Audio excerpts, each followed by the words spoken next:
you've got temperature control, you've got all those things which under video you didn't really use much. So that's very true. Skills have really become quite important again. Really. Yeah, everybody, welcome to What It Takes to Succeed in the Media Industry.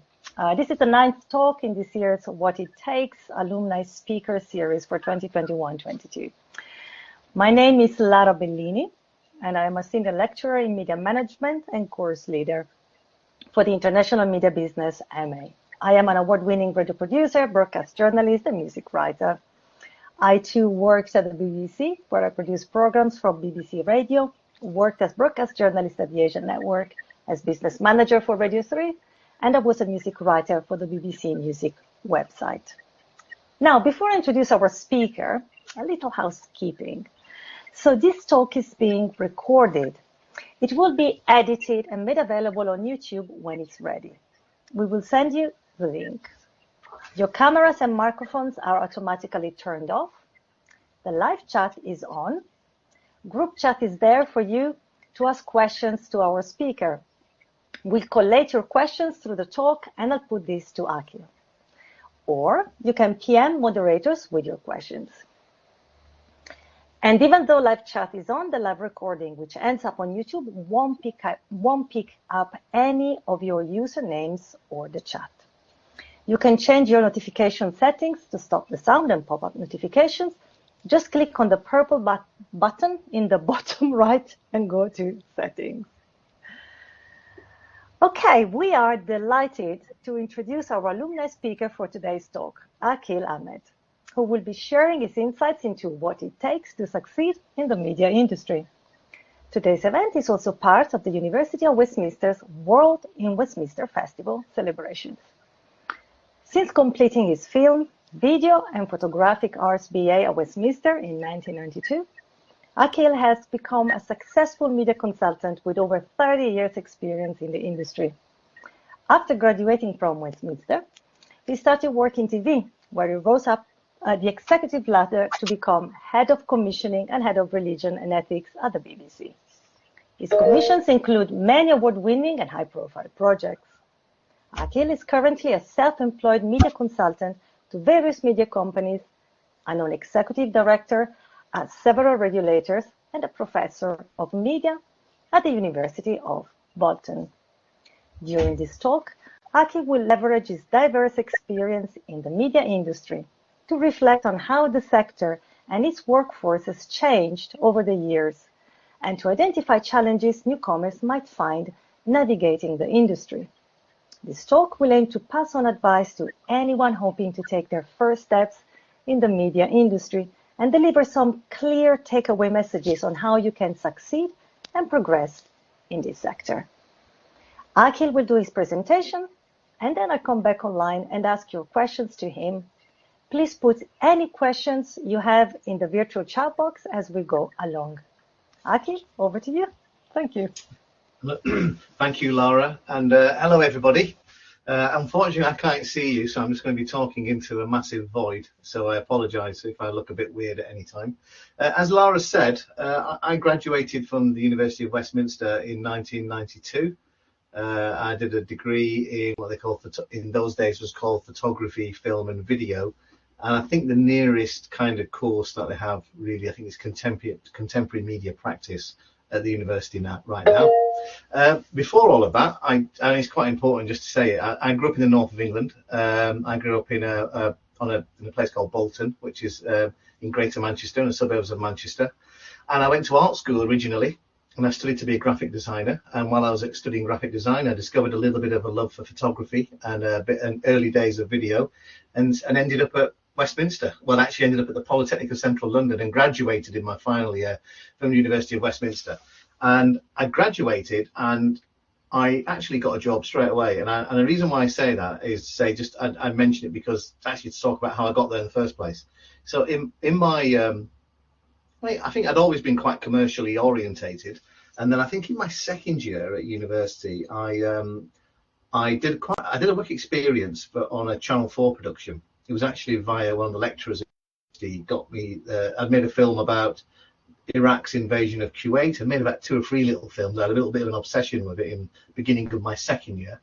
And I got to do this work experience, and it was for a couple of weeks, and they kind of like liked me in the office, and so they asked the university if I could stay on, and the university allowed me to spend 2 months there at the university at this production company working on a couple of shows, and that gave me a taste of what factual television was all about. And by the time I'd got to that end of my second year, I then realized that's what I want to do. So I spent the first year and the beginning of the second year not knowing what the hell I was going to do, like most students, having rough ideas, going from swinging from one thing to another. I'd gone to university thinking I was going to be the next Donald McCullin, a Great War kind of like photographer. And then by the time I got to the second year, I'd realized that actually I wasn't good enough to be a photographer. And what I really wanted to do was make TV programs, factual TV programs. And so I did more work experience in the summer of that second year. And then throughout my final year, my final project and dissertation was aimed at the industry, if I'm honest with you. And so when I graduated, I had the opportunity to work at the BBC in Birmingham for a month before I went and did what I was going to do at the time, a master's in journalism. At the end of that month or so, they asked me to stay on. They said, don't bother with your master's in journalism because you'll only get the same job that we're going to offer you, which is we're going to offer you a 6-month contract as a young junior researcher, and you'll get that at the end of your 1 year postgraduate in journalism. So it kind of like didn't make any sense. So I decided to do that, and then so I worked at the BBC for from 1992 till with a couple of months here and there outside, till I left in 2003. So I rose up through the ranks, as it were. So I worked as a researcher on factual kind of like documentaries and current affairs. I worked on the likes of Panorama, as well as made lots of documentaries for BBC Two and mainly BBC Two in those days. I went from researcher to assistant producer to producer. I was very lucky. In 1994, I was chosen as one of the BBC's people to send on what they call the creative film directing course. So they did it once a year for about 8 people, and there was 8. It was for 1 month, and you got to work. Well, it did what it said in the tin. You know, you were kind of like doing. You were doing creative film directing, working with proper cameramen on film sets, etc., learning the trade, and that was a real investment, and I'm very grateful for that. And I actually went on to make documentaries and magazine shows and quiz shows and you name it. And I was working in current affairs and really enjoying myself in current affairs as a young producer, traveling all over the world, making films, doing crazy things like going to Sri Lanka with Robbie Williams at the height of his career to make a film about the civil war in Sri Lanka and UNICEF immunizing 2 million kids against polio. I mean, I don't know what the excuse was, but I got the access to Robbie Williams. Plus, I was doing big things like the funeral of Diana and Turkish earthquake or whatever. And then around about, I don't know, around about 2009, the BBC decided it was going to do a big season on Islam, and they had a few conversations with me, and basically what they were looking for was a Muslim to become a senior, well, basically to be the number 1 and number 2 on it, and of the whole season. And I think they asked me because they felt that I wouldn't get it wrong, because I'd been working in current affairs. I should be able to get my head around the subject quite well. Plus, also as a young producer, I made quite a few films about Muslims in Britain. I made one particular film, which if you're a Muslim, it means something. If you're not, you won't get it. But I made an investigation into corruption in the halal meat industry, which showed that there was no system of regulation. And the next day was when all the regulatory systems came into place. So this is a multi-billion-pound a year, industry in this country alone. And it was unregulated. And it's regulated because a guy 18 months to 2 years out of university, out of Westminster, had the idea and managed to somehow convince someone to let him make the film about it, and it changed the way that Muslims live throughout the Western and non-Muslim world. So anything's possible. I say that not with kind of like arrogance, but to say, wow, anything's possible, because I can tell you now, when I look back at that idiot who made it, I had no idea what I was doing, and I was only a year or 2 out of university. So having the great idea, it's just finding the right people and having that right idea that stands out, which is really important.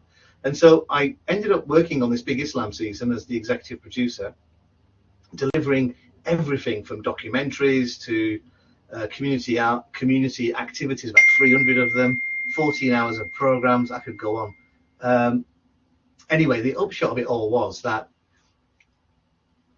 I enjoyed it. They enjoyed working with me. This was the BBC Religion and Ethics department, and I thought I was going to go back to current affairs once this whole season had finished, but something happened 2 weeks after we'd done this whole season, and 9/11 happened 2 weeks after we'd had a whole week of programs dedicated to Islam in Britain and understanding British Muslims.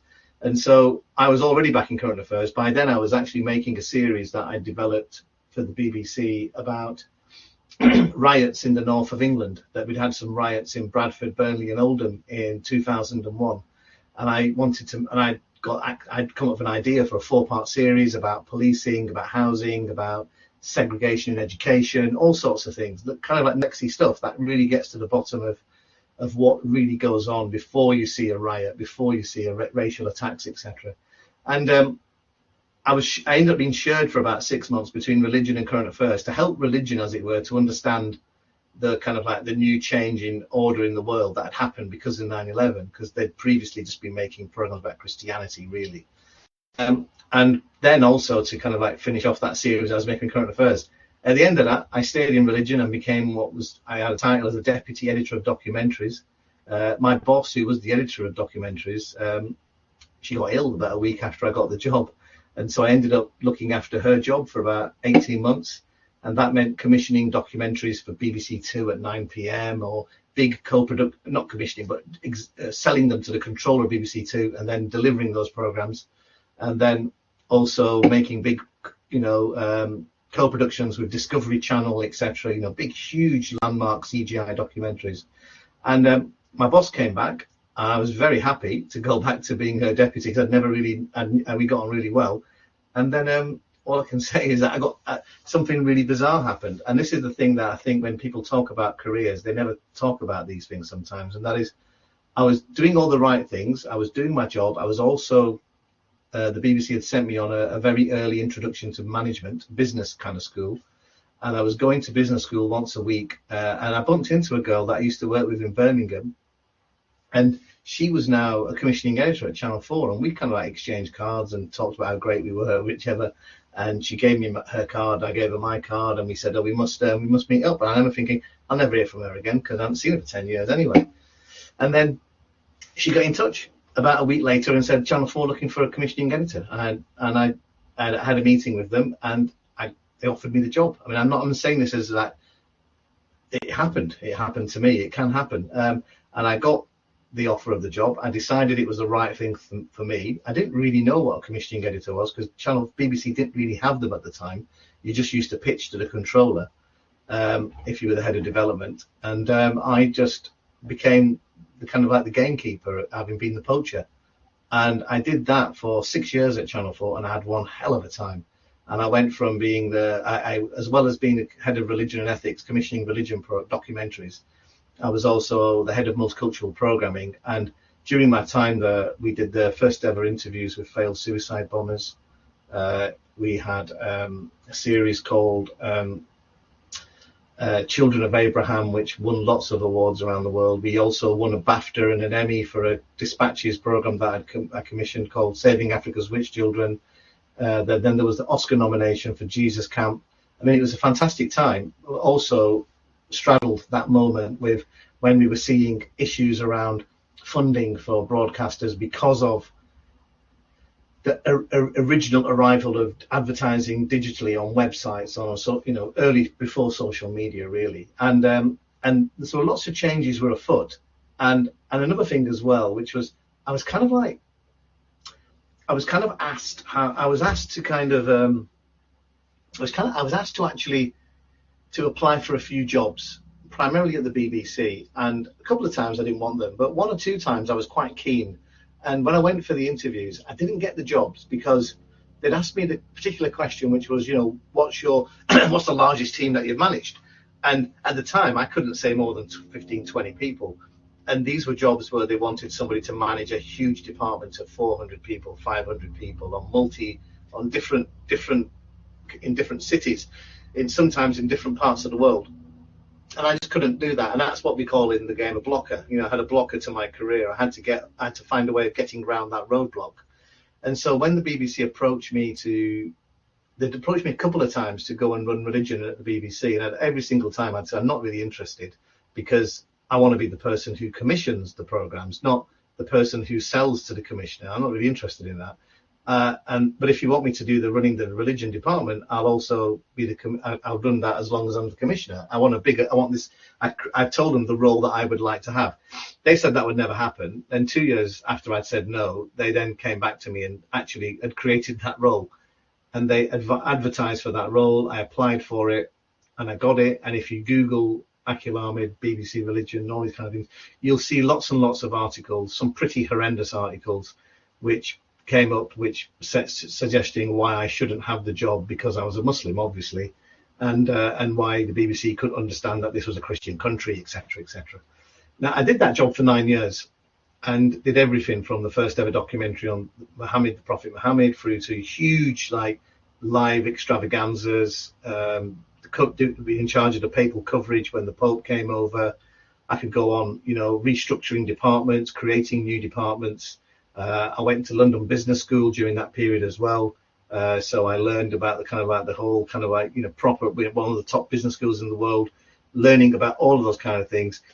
And then I decided, and then for a number of reasons, I'd kind of had enough. I'd been commuting around the country for 9 years in that job.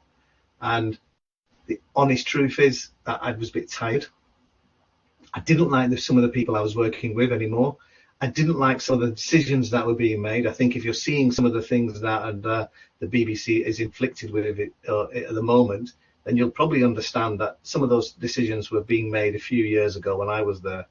And I didn't agree with a lot of the decisions that were being made. And ultimately, there comes a point where you have to ask, do you want to just carry on, or do you think it's time to walk away? And again, I got the opportunity to do something that I'd always wanted to do. Well, I didn't always want to do, but when I was offered it, I thought, this is intriguing and very interesting. And what I was asked was, I was asked to get involved in a couple of startups around radio and television, but also to be involved with a company that was specialist in digital media. And we were working in countering violent extremism online, whether that be ISIS through to the far right, to anybody. And the whole point of that was I just wanted to do something different. So I left the BBC. I did that. I did lots of other different things. And it just gave me the opportunity I didn't want to work in telly. If I'm honest with you, I had enough of working in TV and radio for a while. I just wanted to do something different. And the digital stuff was really good. Around about that same time, I also became a non-executive director of the Advertising Standards Authority, and I'm still there. And what that means is that obviously we hold the executive to account. We are the people that sign off on all sorts of new regulations with regards to advertising. And every week we regulate on complaints. So complaints come in, we regulate, either the executive will investigate them or not investigate them, and we decide whether or not that the complaint should be upheld or whether or not it should be thrown out. I also am a non-executive director of Ofcom, of the Advisory Committee for England. And again, that's something that I really enjoy. It enables me to have some kind of input into the broadcast, media and telecommunications, and believe it or not, postal industries of this country. Although I'm not really an expert on the postage, other than it feels really expensive these days. And alongside my career, and this is something that many of you might want to think as well, is I've always had this parallel career in the world of education, which started with one of my lecturers at Westminster asking me to kind of help them with a class 20 odd years ago. And I've been doing that ever since. And when I was at the BBC, I was asked to become a professor at Middlesex University. I was a professor of professional practice on a 0.2 contract, which was 1 day a week. And really enjoyed that, and actually did loads of work with the students at Middlesex. We used to bring them.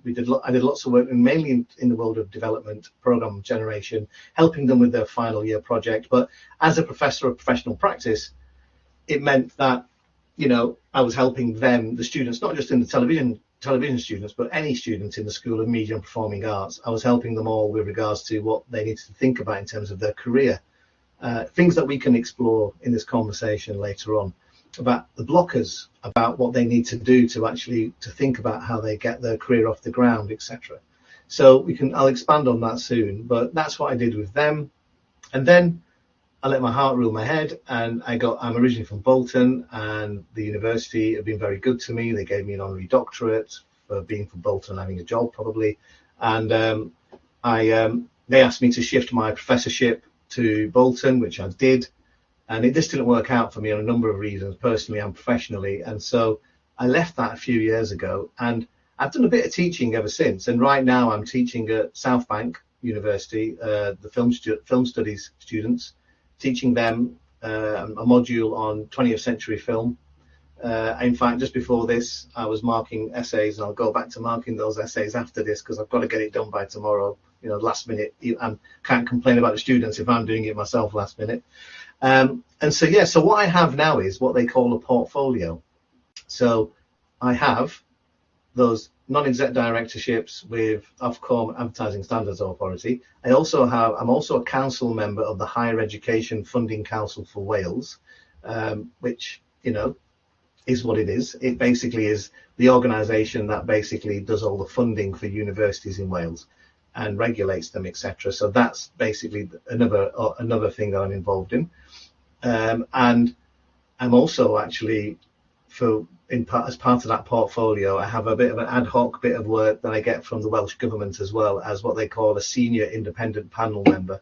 So when they're having, when they're applying, when people are having job interviews for, whether it be for the Boundaries Commission or whatever, big kind of roles which the government is actually responsible for, they want somebody who's not actually working for the government to be on that interview panel. So I was asked if I would mind doing that. So I've done about 3 or 4 different big interviews for them for different roles. In fact, one that I'm researching for now, which we'll be doing interviews in a few weeks.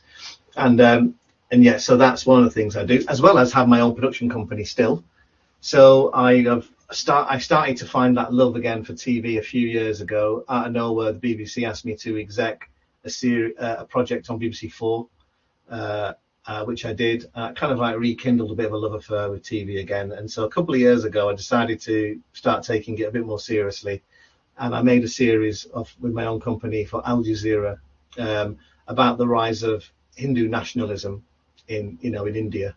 And that did really well. But then COVID kicked in, and that kind of got in the way.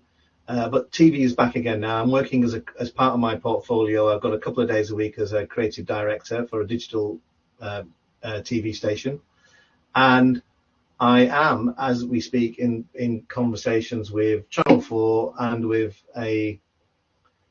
other organisations, including the Bradford City Council, about opening up a production company that would be based in West Yorkshire, in Bradford or Leeds. And the conversations I'm having are whether I do that myself or do that in conjunction with another production company and just become a North of England kind of division within the bigger entity. And there's a reason for that. The reason for that is that most of the broadcasters shifting their work outside of London, in the sense that they're looking for not just having staff bases like the BBC in Salford or Glasgow or whatever, but also whether it's the BBC or Channel 4, whoever it is, they're making it quite clear that they want percentages of work commissioned from various different centres. And Channel 4 have designated Bristol, Yorkshire, Manchester, Glasgow, etc. as the kind of centres that they would like to have as kind of creative cultural centres in terms of where most of the work gets commissioned from, for where production companies will be based. So that's the kind of portfolio that I have. There's other things that I could throw into that mix as well. I'm a director of the Bradford Literature Festival, which is not some honorary role. It's a full-on physical role. So it's actually, sitting on the board, etc. But also I kind of chair about 15, 20 events a year for them when we have the festival. Plus also I'm right now I'll be up in Bradford on Thursday and Friday, where I'll be basically spending a couple of days working on the programming, because we've got to get the programming right. They have about 500 events during the festival, and it's everything from, we've got Peter Bazalgette, who's giving a keynote address at the beginning of the festival, who's just resigned as of this week as the chair of ITV, and he's the former chair of the Royal of the Arts Council, sorry. So there's and he's a he's big name in the world of television broadcasting as well. So lots and lots of those kind of like things happening in my portfolio. So that's what I do for a living now. So I'm still alive. And the reason why I mention all of that portfolio and the different kind of work and being an academic or working on this or working on that is actually there are many, many different roads open to you after you've graduated. There is the television road, there's the film road, there's the journalism road, there's the academic road, there are so many different options. And within those options as well, there are many, many, many different ways. And I'm seeing that there's lots of questions coming through, and I'm quite excited about exploring some of those themes when we get around to the kind of questions. Now, before we get to that, so a sip of coffee, obviously, just to lubricate the mouth again. I want to talk about, obviously, in that 30 years this year now, in those 30 years that I've been working, the industry has changed. I mean, you don't need me to tell you that, but I'll bore you with it anyway.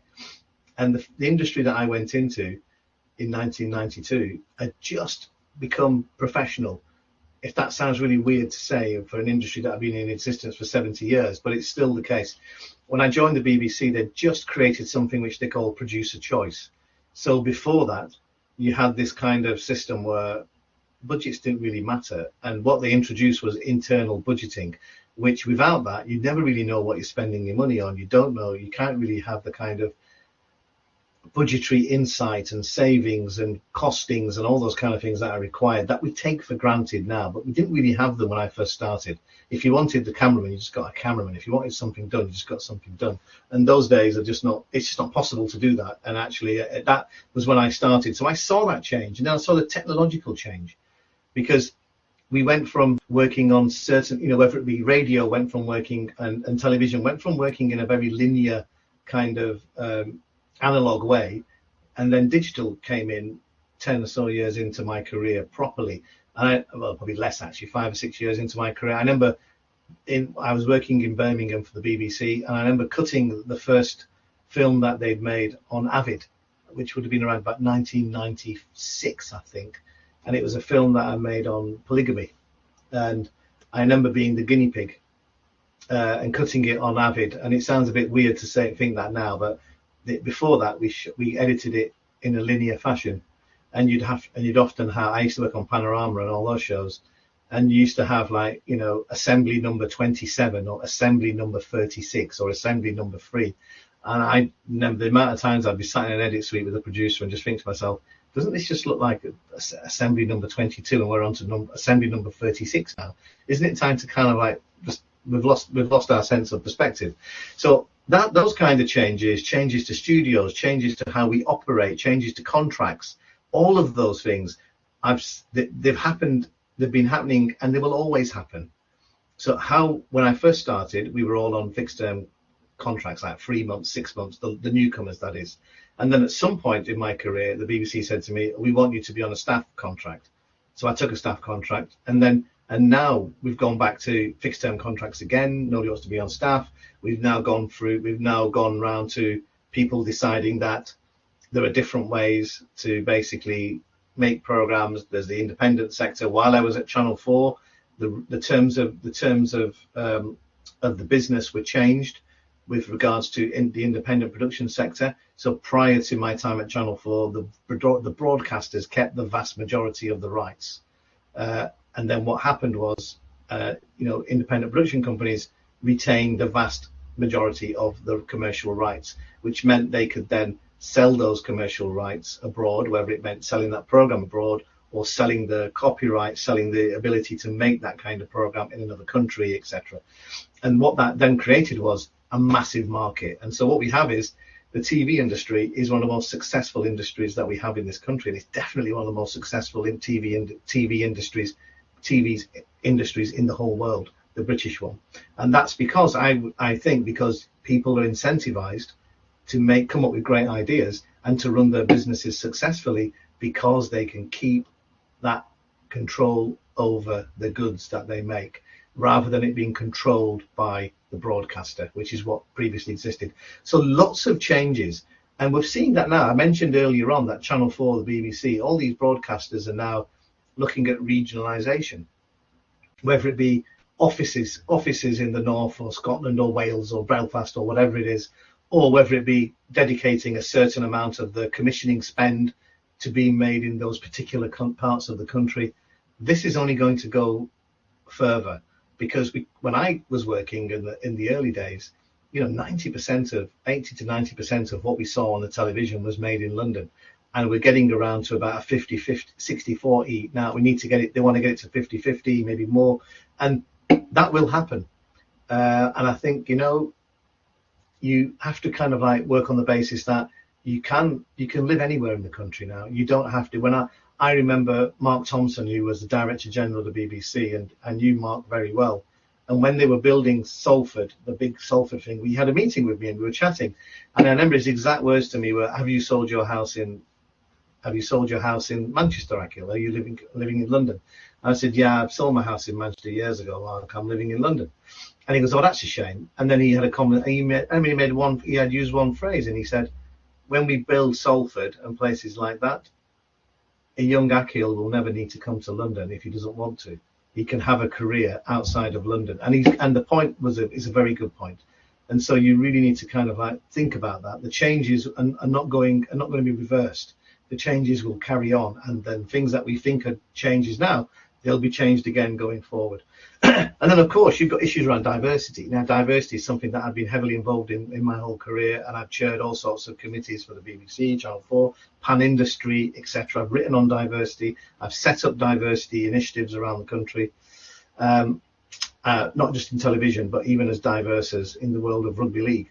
So I've been involved in that. Diversity is something we need to understand. Even the essays I was marking today, we were talking about diversity because we were talking about the BFI and how you get funding for feature films, etc. Diversity is one of the key markers which will help you get kind of money for the films you want to make. It's the same thing now, whether it be in television, film, digital, whatever it is. If you're not understanding diversity, if you're not understanding regionality and all of those kind of things, then you're probably not going to be able to survive, not so much today, but going forward, because getting cultural diversity, not just on screen, but off screen, getting it right is really important. And then, of course, understanding the new technology, but understanding the new platforms. The platform, when I first started, when I was a kid, when I was watching television, I actually remember Channel 4 launching in 1982. This year I'm going to be celebrating its 40th anniversary at the Bradford Literature Festival. But it started in 1982, and then that meant there were 4 channels. Woohoo! And then now, but I've worked in an industry. When I first started in 1992, there were 4 channels.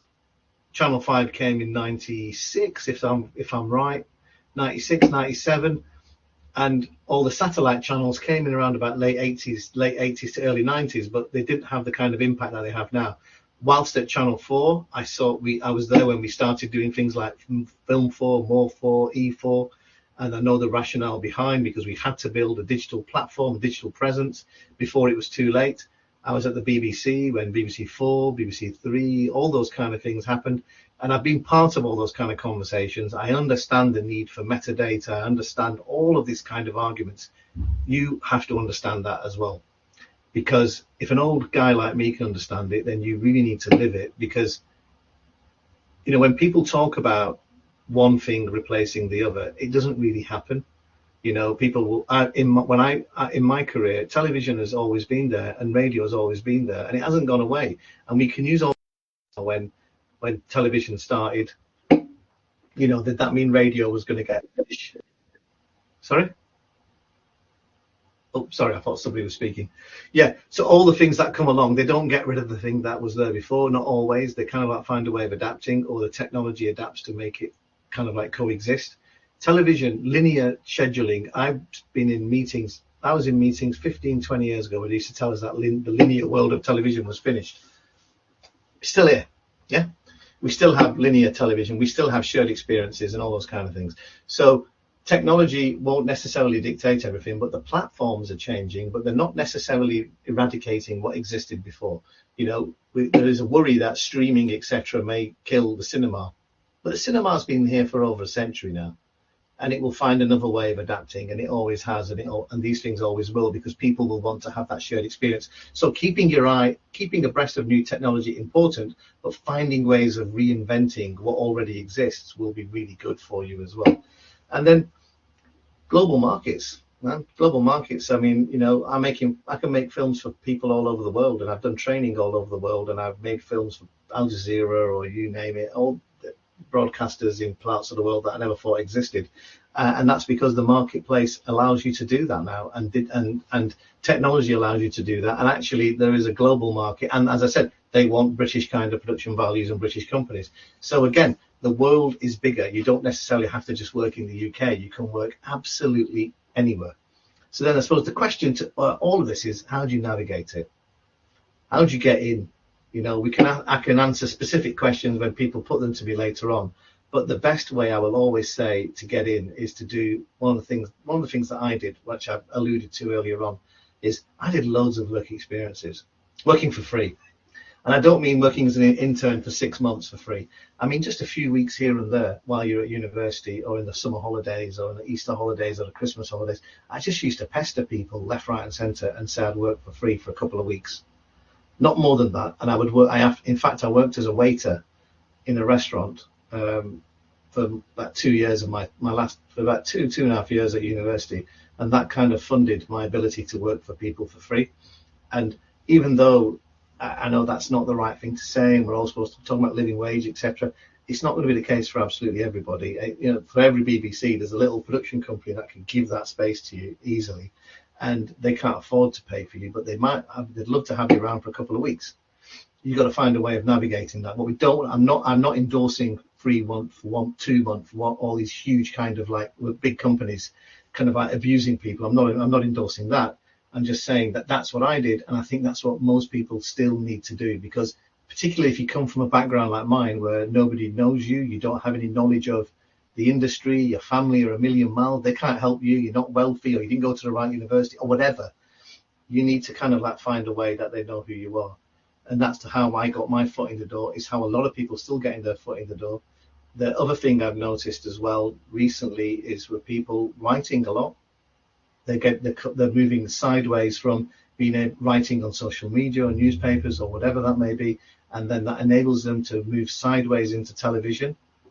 With regards to film, there are so many schemes that when it comes to television, film, digital, broadcasters, small companies, large companies, everybody has entry-level schemes right now, and you would be absolutely mad not to kind of like utilize entry-level schemes, because I think they're there for you to help you, and I think that's how advice. The best advice that anybody I could give to anybody right now is to be on top of all these schemes that exist, because I've sat on the interview panels for so many of them. There's a journalism scheme, there's a film production, there are so many. Every single broadcaster, every single major production company, they're all doing it. So check them out, because they do exist. Get in touch with Creative Skill Set.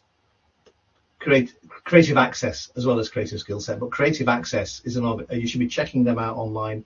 Creative Access are people that I've been involved with for many years, and they get people very good paid internships, and and they have an incredible track record. So these are the ways you get your foot in the door. There's hundreds and hundreds of roles that are being filled by people at entry level every year, and someone's getting them. And it's not who they know, because none of these things are done on who you know. They're done by your application. And so what I would say is that application that makes you stand out is the things that you have done, whether it's for paid or unpaid. The things that you have done will make you stand out. And then the last thing is the idea that you have. Whenever you apply for these things, it's all down to the idea that you have. The idea that makes you stand out, the idea that will make them think or ideas, never mind just one idea, that this person knows what they're talking about, and the ideas are geared towards that particular broadcaster or that particular company. And not just that even within that broadcaster, the BBC, for instance, Channel 4, very wide. What you aim at more for, or E4 or BBC 4, is very different, and what you aim at BBC 4 during the day or Channel 4 in the evening, etc., is very different as well. So figuring that bit out and coming up with an idea, all of those things together, accessing the kind of things like Creative Access, BBC production trainee schemes, whatever they may be, madness if you're not doing that. Having a portfolio of work that you've been doing while you're at university, whether it's for free or paid, just constantly badgering people. Second thing that's really important. And the final thing that ties it all up, ideas. Just give them ideas when you put your application in, because it makes you stand out. Believe me, it makes you stand out. And then the last thing, which I wanted just to leave you with before we kind of open up to the questions, is resilience. I mentioned some of the kind of stuff that some of the knocks that I've taken in the press and things like that, and just some of the knocks in work as well, things that haven't gone right, as well as things that have gone right. You have to be very resilient, and just realize that there are more people wanting to get work in this industry than you probably realize, and there are more opportunities now than there have ever been, but it feels like it's more difficult at times as well. And I think that, you have to be resilient, and you have to basically keep on thinking about what it is that stops you. So I mentioned earlier on the blockers. So I had that blocker. The thing that was stopping me getting a big job was the fact that I hadn't managed a team of more than 20, 30 people. The BBC religion job meant I managed teams of 150, 200. So I had to get over that blocker. So I did that job for a number of reasons, but because I wanted to do it, it was the right thing, it was the right fit, I could go on and on. But one of the key things was it would enable me to learn the skills that I would need to have to actually get over that blocker, which was people saying to me, oh, right, so you've not managed that many more than that. Okay. And I could see their interest go, because it was then becoming a risk. So what I would suggest is, this is the last thing I'd leave you with, is there something that, an exercise that I was told to do that I use with my students and anybody that I'm mentoring as well, or anybody that I'm executive coaching. I would say to them, where do you want to be in 3 years' time? Where do you want to be in 5 years' time? And to do the column of what are the things that you need, what are the skills that you need to have? What are the skills that you already have? And what are the things that are blocking you? And then to come up with the kind of answers to that. So if I have these skills already, that's great. How do I build on them? If I don't have these skills, how do I get those skills? If this is the thing that's blocking me, how do I get round or attack or neutralize that thing that's blocking my career projection? And if you put that into everything that you do, it kind of really helps. So if I say, right, this is the business that I want to have in 3 years' time, for the sake of argument, in 5 years' time, I want to sell my TV production company to somebody else, and I want them to buy it off me for a few million, and so that I don't have to work ever again. Well, there's only one way that's going to be successful, is for me to come up with ideas which are so successful that they're returners, so that the business has a project, or projects, I should say, which are sold all around the world, which anybody, an investor, will want to take over that business, because they're not bothered about whether I stay there, but they want to own that IP. So that's the only way. So if I want to build a business that I'm selling in 5 years, that's what I need to do. Now, there's a big blocker there to me, and that is I haven't ever made those kind of programs. I've not come up with Strictly Come Dancing or Top Gear in my life. So I can either start coming up with those ideas, or probably what will happen is when I decide to do that thing in West Yorkshire, the conversations I'll have with Channel 4 and the money that they'll give me will probably be to hire a development person who comes from that world. So that's how I will get over the blocker that is stopping what will stop my business from growing. Because I can't run my business on factual television alone. We will need to be able to move out of factual television into more formatted and featurey TV, because we will need to have returners that don't take up so much of your time and are just individual projects or films or little series, which is what a factual documentary is. So you've got to think, this whole, what the blocker is, how do I get over it, isn't just about your career. It's about absolutely everything in life. It dictates everything. It dictated why when I left the BBC initially. I think I mentioned to you that I left in the mid-90s for about 6 months, because I wanted to move back into the north of England at that point. And I joined a production company, and I was having a really good time, but I got married and had a kid, and I needed to buy a house. It was that simple, really, and I couldn't get a mortgage. So I went back to the BBC because they offered me a 1-year contract.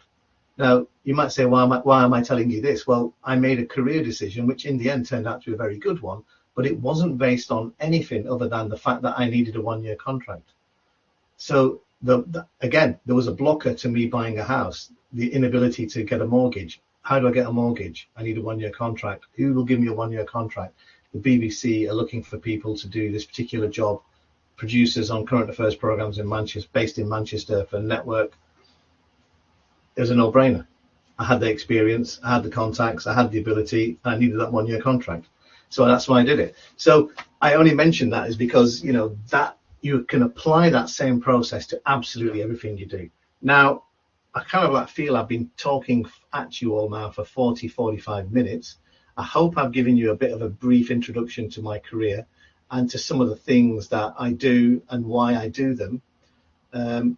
Maybe it's good now if we kind of like have some questions, I suppose, so that we can kind of like delve into the specifics of things that you'd want to know.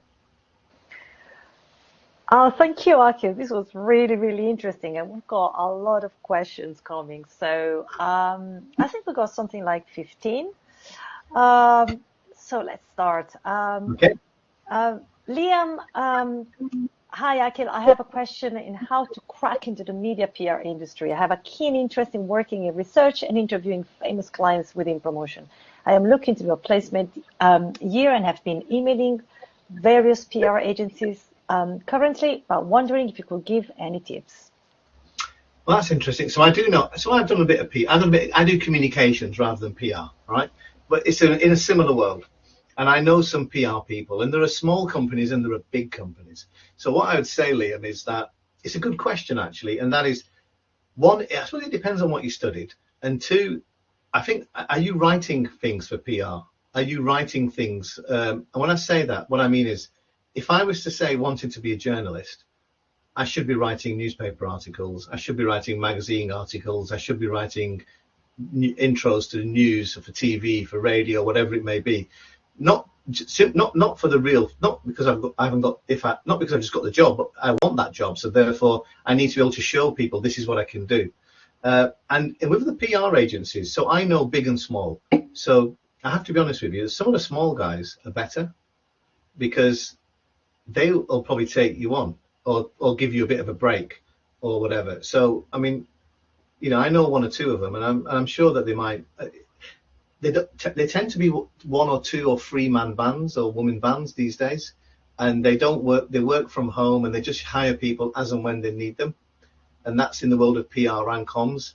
And then there are the big companies, and at the Literature Festival we have on, you know, a very, very big company as our PR company, and they're only going to take on people who are very experienced. So I would say probably go for the smaller company and say to them that you're willing to do some work experience for a few weeks at no cost. That's what I would do, because my experience of the bigger PR companies from a purely work basis has been that they tend to go after people who are very experienced, and that experience normally comes from working for smaller agencies or joining on productions, or most of these big production PR companies, communication companies, often may have a kind of training scheme, but they generally go for people who've done something at Oxford or Cambridge or something like that. It's a very elitist world in that sense. At the high end, it's the more commercial end that I think you need to look at. The smaller, more boutique places, they're more likely to give you a go. Okay, thank you. Next question. We've got Tanucha. Do you have any tips on pitching ideas to news outlets? Okay, so well, this is the one thing I can do, pitch. So news outlets, as in TV, I mean, I don't know. So there's different kind of ways of working. So whether it be radio, TV, digital, websites, you know, newspapers, all very different. So I've written for newspapers. You've got to know who the commissioner is. Yeah, as a comms person, I've sold my clients to newspapers. You've got to get a relationship with the person who commissions, or the news editor. So if you're talking about full-on proper news, you've got to be emailing and coming up with ideas for the news desk of a newspaper.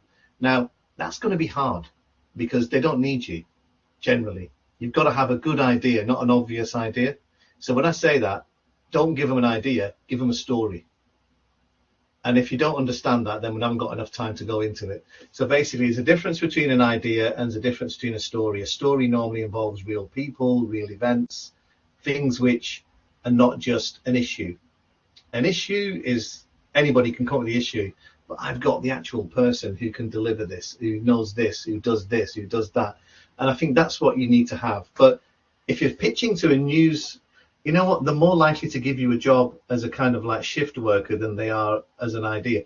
The features kind of people at magazines and newspapers, those are the people you pitch your idea to. And you know what? You just got to pitch them the idea. Worked up a few paragraphs, no more than that. No more than that.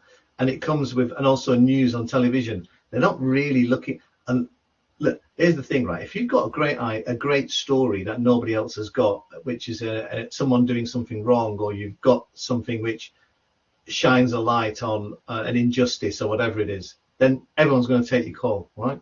Everyone's going to reply to your email. If you're saying, I've got an idea about, you know, COVID numbers, which is already in the public domain, well, then it doesn't really matter. They don't need you. They've got people there already. So that's what I'd say. If you're gonna, the best way to pitch is to pitch something that nobody's got and that you have, and that's how you get the job. Well, which leads us to the next question. Andra, do you have any advice on how to get started in feature writing in a slightly unpopular topic, criminal justice? Feature writing in magazines or something. Well, again, it's the same answer really. Is have you got investigate it's really interesting actually, because at the moment I'm teaching as I'm teaching these students about who want to be people who want to be script writers or directors or whatever. And I remember the first thing I said to them was, how many of you are writing scripts if you want to be a script writer? And they're not. And I said, you need to start writing scripts. If you want to be a feature writer, you need to start writing. You need to find your voice. You need to also tailor it to the people that you're pitching it to. And this is the thing, this is the best advice I can give you, is tailor what if you've got an idea, you tailor it to a particular magazine, television, radio, whatever it is. As obvious as that sounds, you'd be shocked at how many people don't, particularly at the start of their careers. You tailor it. There's no point sending an idea about Botticelli to BBC Three or to Heat magazine because they don't even know who Botticelli is. Yeah. Just as there's no point having there's no point having a conversation with some people who don't, there's no point going to BBC Four and saying, hey, this is going to be like an interesting thing about grime. They're just going to look at you and say, not our audience, mate.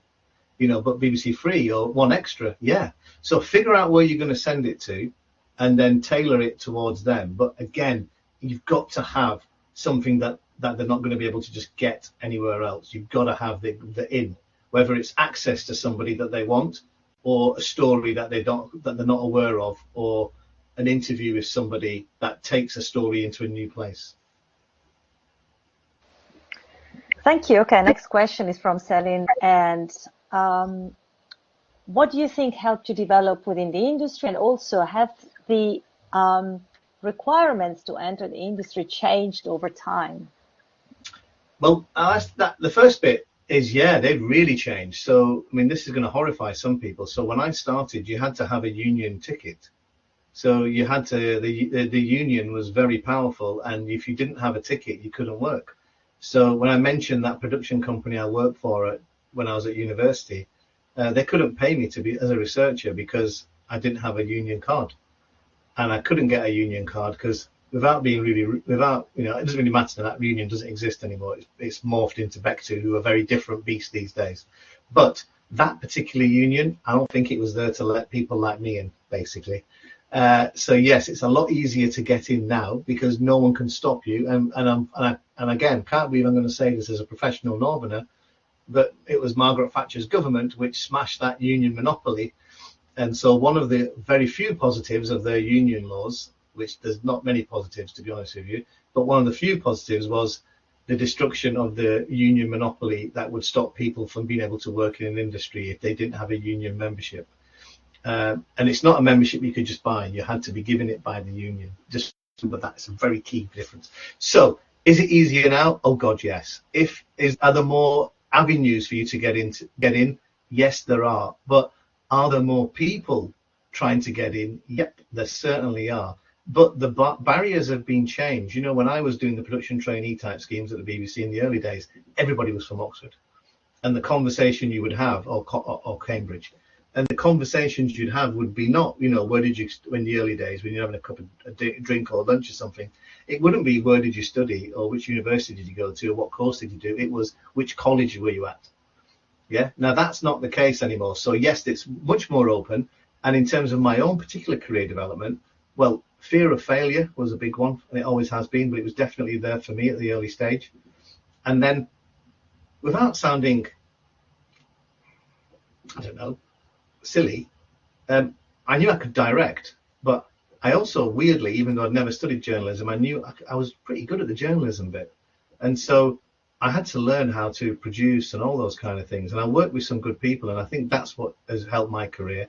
Is you work with good people that have influence on you. You work with bad people that also have influence on you because you learn not to be them. But I think the thing that really helped my career was having ideas and being able to communicate and how to sell them. You know, I'm the son of a market. I was a market trader. My dad and my brothers and my uncle. I'm the first guy. I was the first person in my whole family. I don't mean my brothers and sisters. I mean my whole family to actually have a job. They'd all been traders in Pakistan, the Middle East, and places like that. They were all traders. Even my big sister, who's a doctor, became a partner in a GP surgery. So even she ran her own business. I had a job. I was the first person to get a job. And actually, it helped me become a head of development because people, when I was working on magazine shows or any show, I could sell ideas. I could sell it, you know, to the people. So the thing that helped me, and the thing that I would say to all of you is, you've got to be able to sell things, whether it's on paper or verbally, mainly on paper, but as well as verbally, because when people can trust you, man, you're laughing, you know, and you've got to observe people.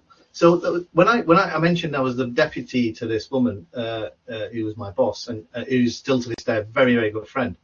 And I went to one meeting with her with BBC Two when I was her deputy, and it was pretty clear that it wasn't going well, the meeting. And I kind of like just observed a few things. I remembered a few of the things that I'd learned from my dad and my uncles on the markets and the warehouses. And so when it was my turn to run that meeting when the boss was ill, I did the opposite of what she did. I kind of like gave the ideas. I got in touch with the person who was the bag carrier for that channel controller and just kind of like pestered them and learned about what she liked and didn't like. And then I remembered that she didn't like the directors that my boss was coming up with. So I gone out and found a whole load of other directors that had worked for her and a few others that I kind of like thought she might like in that similar vein. And I went to that meeting with a pile of directors that she might like and a few ideas that I knew that would be similar to what she was already in the territory that she was in. And fast forward 6-9 months later, we have a fantastic relationship, and she's phoning me up saying, this project has fallen down. Have you got something that can be made in 2 or 3 months? And all of that came from my ability to read the room and sell to her what she wanted. And I know I can do that. And I think that's been the best thing in my career is the moment I realized I could do it. I didn't know at the start, but when I realized I could do it, that was the best thing that ever happened to me. So know what your voice is and then just carry on doing it until it works. Okay, thank you. Let me move on to the next question. Leanne, how do you present yourself as the best candidate for a job when you're changing industries? I just graduated last year with an MA in journalism and had previous experience in PR and marketing, which I know has transferable skills, but I'm still struggling to get into journalism jobs. Oh, okay. That's a shame. I'm sorry to, Leanne, did you say, yeah? Yeah, I'm sorry to hear that, Leanne. I'm surprised and I'm sorry. I think that if you're wanting to change people's perception of you, because if you're saying, of just trying to read between the lines, that they see the PR side of you and you want to do things which maybe more harder hitting or whatever, and maybe I'm wrong, but use that as an example, then it goes back to that point I made earlier, is actually write those. And that's what you're selling, and that's what you're sending them and showing them.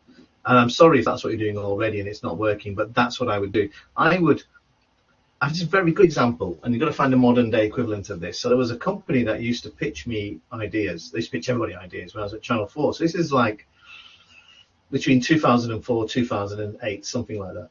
And they used to have this really clever thing. So on the newspapers, the newspapers have the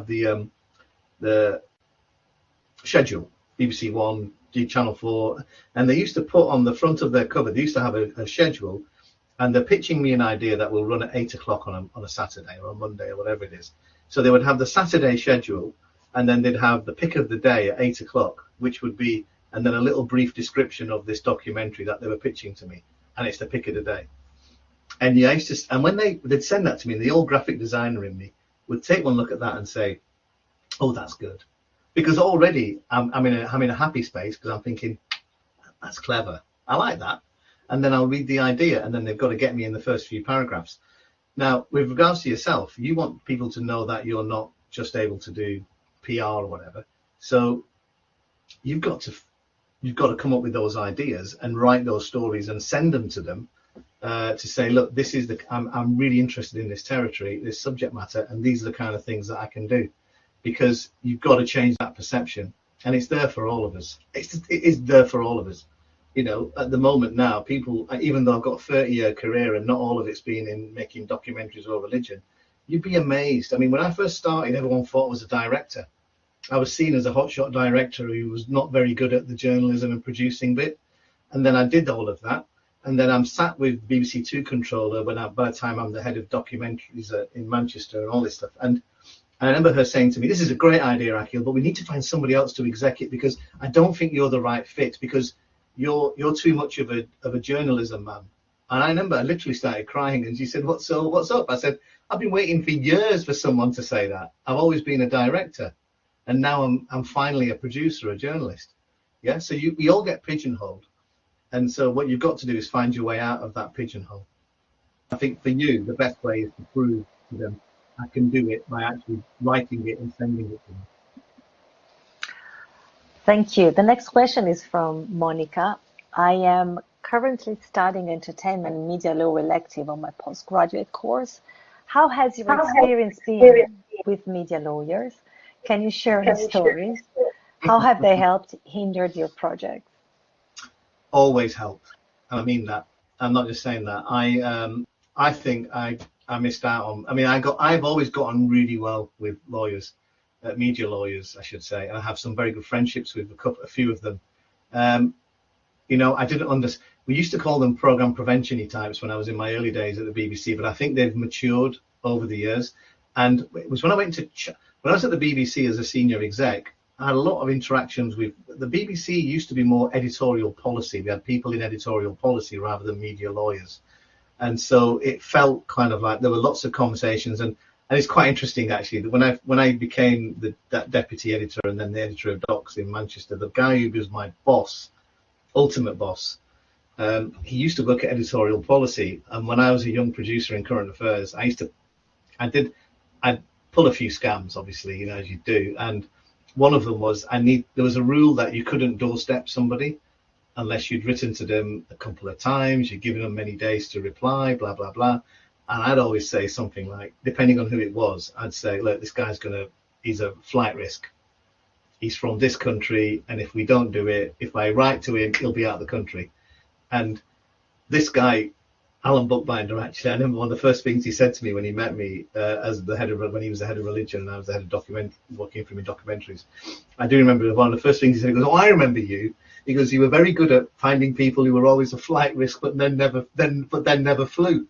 So yeah, I used to find my way around it. But when I went to Channel 4, they're more media lawyers than they are kind of like editorial policy, and I had some incredible relationships with them.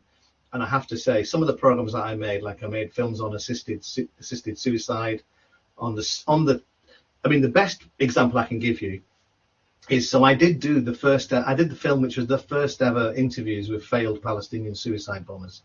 So people the bomb makers, the recruiters, people who pressed the button and it hadn't gone off, people who changed their mind. It'd taken many, many years, but we got the access eventually into to speak to them. And I'd been a bit cocky. I'd had this idea that, oh no, I don't want to have any kind of experts, and I just want to hear from these people. And it was going brilliantly. We were getting incredible access. And then I watched the first cut, and I realized that I'd got it all wrong. That this was a recruiting video for Hamas. and there's no way this would ever go out, and that there's no way it would ever go out, and there's no way that this Muslim guy was going to survive this. And so I did what anybody should do in a situation like that. The guy who was the lawyer for me at Channel 4, the designated media lawyer, I kind of just confided in him and told him, I've got a problem, and this is what the problem is. And then we sat down with me, he watched it, and then he spent a good few hours with me and went away and came back, and we talked, and then he helped me come up with a solution. And in the end, we ended up winning loads of awards for that film. And it's seen as a very big, you can watch it online, Inside the Mind of the Suicide Bomber. You'll find it on YouTube. And it's an incredible film, but I can tell you now, if it hadn't been for Mark Lambert, the lawyer, it never have happened. And there was another lawyer I worked with a lot at Channel 4 called Heather. Forgot Heather's surname because it's been so long now. Heather, if it wasn't for Heather, I'd have got into trouble so many times. So many times. So yeah, I have a fantastic relationship with media lawyers. They are not program prevention. As you get a bit wiser, you realise that it's far from it. And if it wasn't for them, and actually now I've got to the stage where they trust me. They trust me as much as I trust them. And I think that's the place you want to get to. When the media lawyer, editorial policy people, whatever, when they trust you, when they refer to you and say, ask that guy, he knows more about it than we do, then you're in a good space. And I think that's where I am right now. Thank you. Next question is from Anna. Did you have any jobs you applied for that you didn't get? Can you tell us a bit more about how you overcome failure?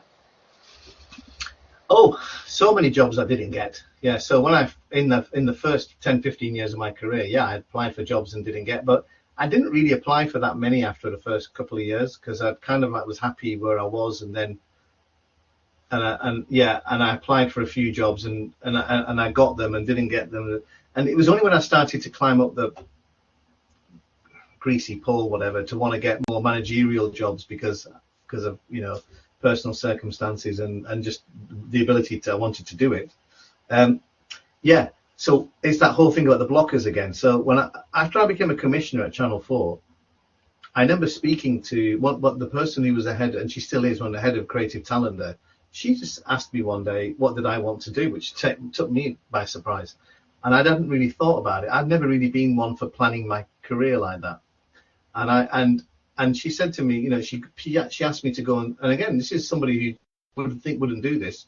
She set up meetings with me with headhunters to kind of like have conversations to find out what they thought about me. And they all said at that time, well, we don't offer you roles because we don't think you're interested, because you're quite happy. I'm like, oh. And then when I started to apply for jobs, there was the blocker of how many people have you managed, which I then had to overcome. And then I remember there was another time when I applied for a job and I didn't get it.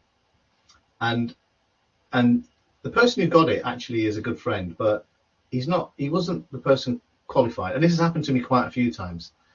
And what you have to do is just get over it. I've been turned down for jobs when I'm way more qualified than the people that get it.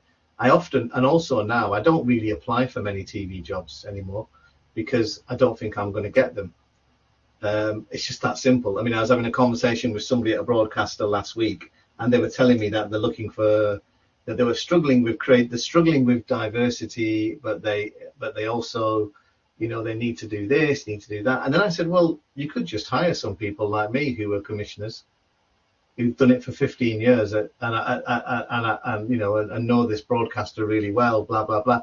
And she just looked at me and laughed and said, yeah, that would be the obvious solution, wouldn't it? But it's not happening anymore for some reason. They want to go for a younger person because I've had my time, probably, whatever. But so I just think you've got to get on your horse again, and two, you've got to learn from it. So what I've learned from it at certain stages is what are the blockers. And one of the blockers that I think would stop me from getting certain kind of jobs now is that the people that are making those decisions now just don't want me. And it's not something I can do. I can't change it. I can't. They don't like me for some reason. The particular people who are running certain broadcasters right now, they just don't like me. It's personal. I can't change it. I have to wait for them to go. But the problem is they might go, and by the time when they go, it's too late because then it's too late for me. So you can't let it get to you. You've got to find some way of, and I've not stopped working since I left the BDC 3 or 4 years ago. So I'm doing lots of different things, and it seems to be working. Okay, thank you. Another question, Sally. How difficult is it to get into the media industry as an international student, non-EU? In this case, it requires working visa sponsorship. Is this less common compared to other industries, for instance, engineering, medicine, other skilled worker industries? I think it's going to be really hard when you think of the kind of like the editorial side. I think it's less hard. It's actually quite common for people to be working in the more technical side of broadcasting, whether it be digital, websites, digital, those kind of things, in the meta program, you name it, all that kind of stuff. You find people from India, mainly from India, places like that, working in that particular territory. Now, when you're talking about the editorial side, I think it's going to be quite hard. There's no getting around. I'm not going to lie, it's going to be hard. And the only way you're going to beat anybody is if it goes back to that point I made about your idea, the access, something that really, really special. That's what you've got to come up with. Because, for instance, you've got to just remember, whoever it is has got to sponsor you. And part of the sponsorship is they've got to be able to show that what you bring, they can't get from someone already in this country. And that's the difficulty. And I think you know that already. That is the difficulty. If you have something which is so special that they just need to have you, then you're laughing. Thank you. Okay, next question is from Suzanne. Do you use any particular resources to keep up to date with the recent technology and media? Yeah, I would always say to people, read Broadcast Magazine. I'm not sponsored by them, but I would say read Broadcast Magazine, keep up to date with it. I also am a member of the Royal Television Society, and I'm a member of BAFTA. BAFTA is very expensive and very hard to get into, so you don't have to worry about that now. But I would recommend all of you join the Royal Television Society. They do have a student, package, and it's worth it because you then get access to the sessions that they put on, whether it's digitally or face to face. They have all sorts of, and I can see you nodding away, Laura, because you get it as well. The Royal Television Society is a real great, they have regional offices as well as the national office. It's a place where you can go and listen to people give talks and seminars, and they publish things, and they're up to date. So I would say Broadcast, Royal Television Society, those two are must-haves if you can, right? And both of them will have student packages as well. And then the final thing as well, I would say, is get yourself on all sorts of kind of, read what Ofcom, get onto the Ofcom website, get in touch with Ofcom, read what they're doing, because they're doing some fantastic work on audience research, on research around digital poverty and technology and all of those things. So you've got to do, the RTS and broadcast will spoon feed you a bit. Then you go to the next level and find out where the other things are that you can get access to. BEC2, the union, BEC2, they publish things, they put on, become a member of BEC2, they'll have a student package as well. They come up with things. PACT, which is, go on their website, they have lots of seminars as well. And PACT is an organisation aimed at the independent sector. And like I said, you're mad all of you if you don't start looking up at Creative Access, because they run seminars as well for people, so to keep people up to date on what new technology is and what the job requirements are and how the industry is evolving, etc. So that's what I do. It's all there for the taking. Okay, thank you. We've got so many more questions. So the next one is from Monica. Where do you get your ideas from? Do you read a lot? What do you read, for instance? Is that The Economist? I read a lot. Ideas come from absolutely everywhere. The documentary on polygamy came from, I can't really say too much these days, but it came from reading some girl's copy of Vogue or Elle, whatever, and there was an article there about some guy who'd written a book which said that polygamy could be the solution to single parent families. I twisted it a little bit, and before we knew it, I'd got my first commission as a producer director on polygamy in Britain. So ideas can come from absolutely anywhere. You've got to meet the two programs that really changed my career as a young filmmaker. The one on halal meat, and the one on alleged vote rigging in the Labour Party. Both of those two came from real people. Real people.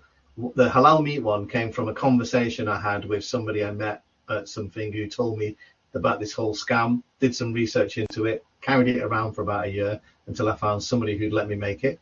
But the Manchester one, the vote rigging in the Labour Party, whatever idea, that came from somebody turning up with a bag full of notes, etc., to my dad's house, whatever. It was in my own backyard. And I had to meet somebody, and before I knew it, I knew there was a great idea here that I couldn't believe nobody else had done. Newsnight, BBC News, The Guardian, you name it, had all done the other side of the story. Who were these people trying to take over the Labour Party? When actually, when you read the actual documentation that these quite, I won't say illiterate, but not very well educated in England, British Pakistanis in Manchester, they had incredible, they just trusted me to kind of like show me everything that they had.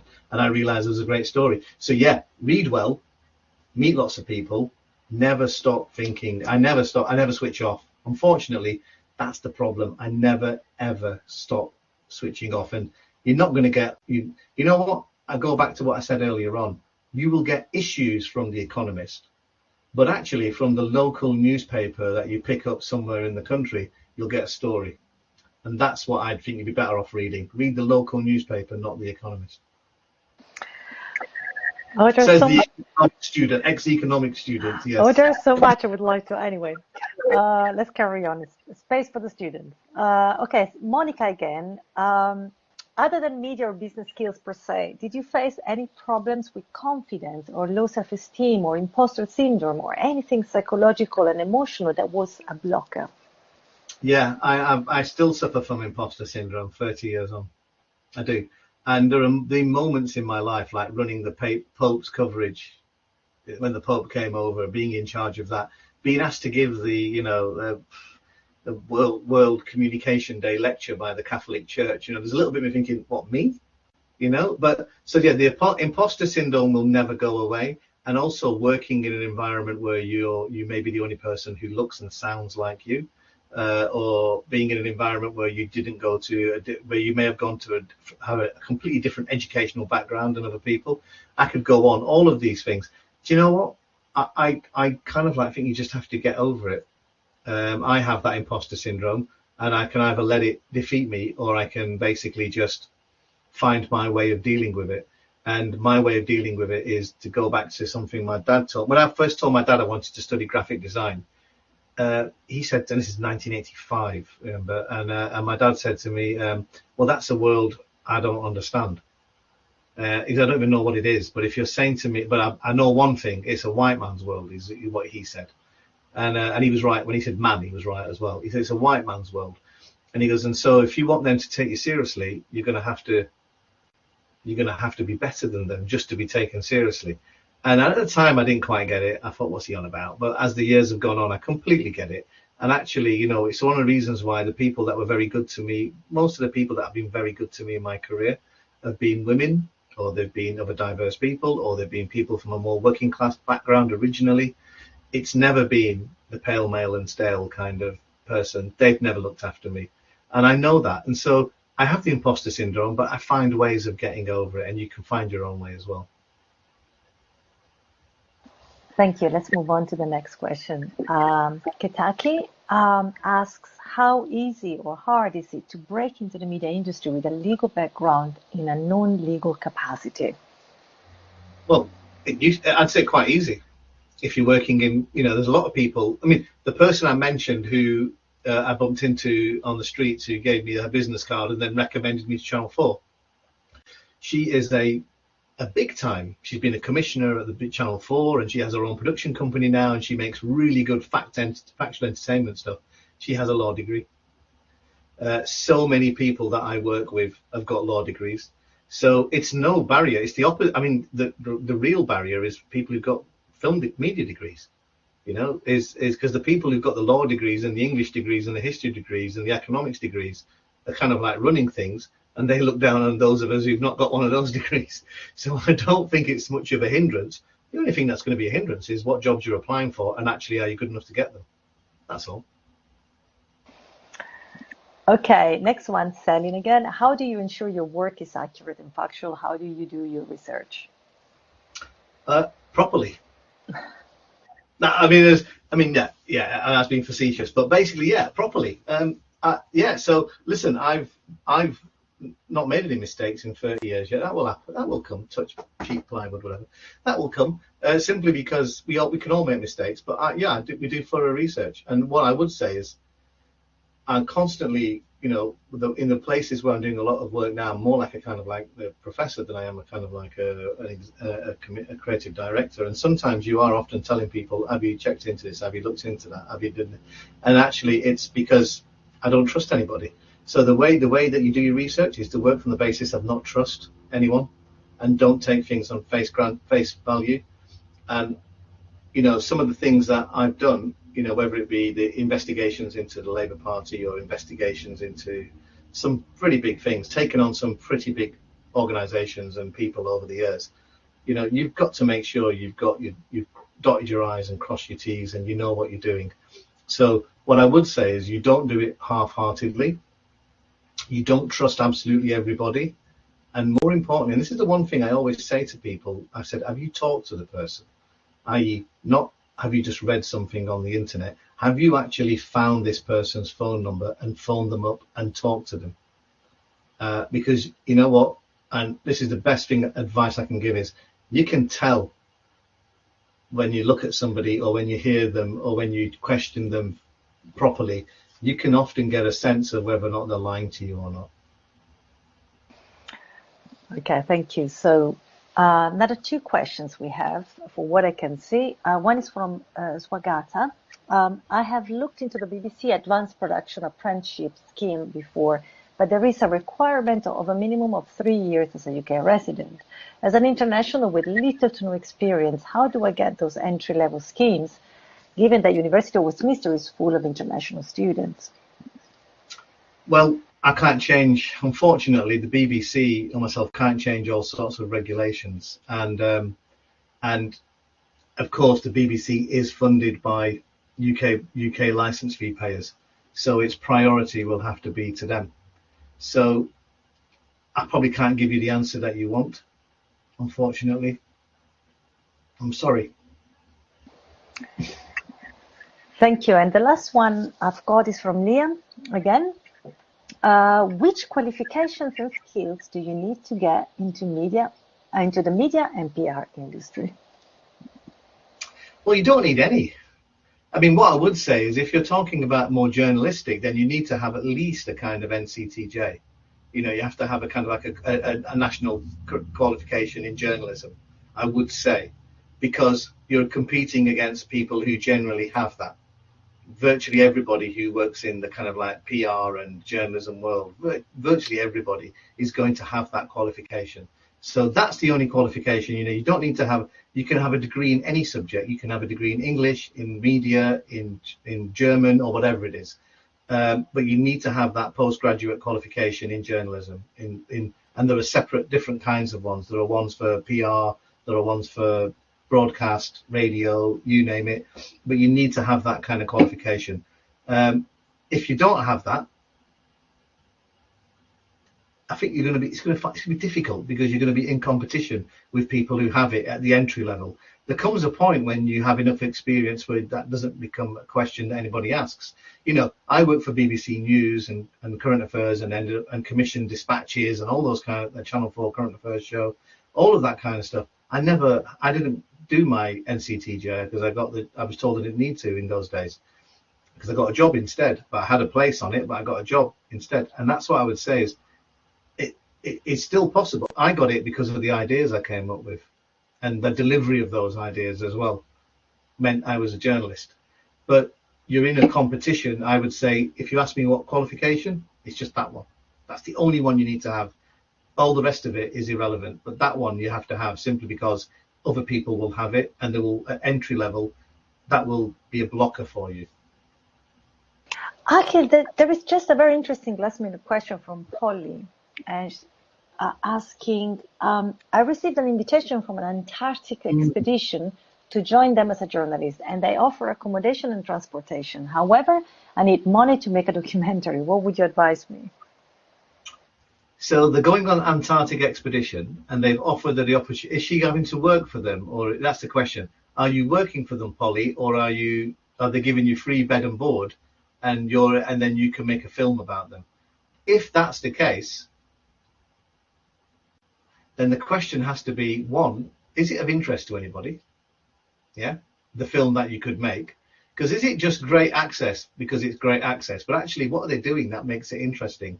Who are you going to sell that? Who would you sell any of this to? Are they going to do something that's really groundbreaking?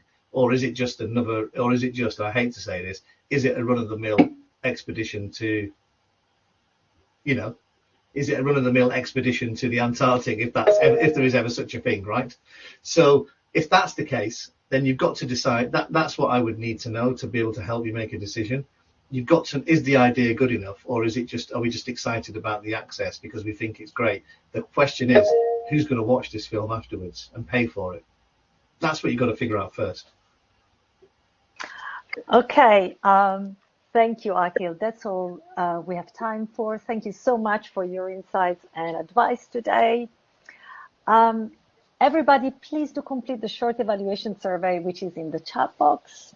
We will email you the link to the YouTube recording, and the final What It Takes event of this academic year will be What It Takes to Own Your Disability, taking place on Thursday, the 24th of March from 6:30 p.m. Thank you, everybody. Thank you, Aaqil, again.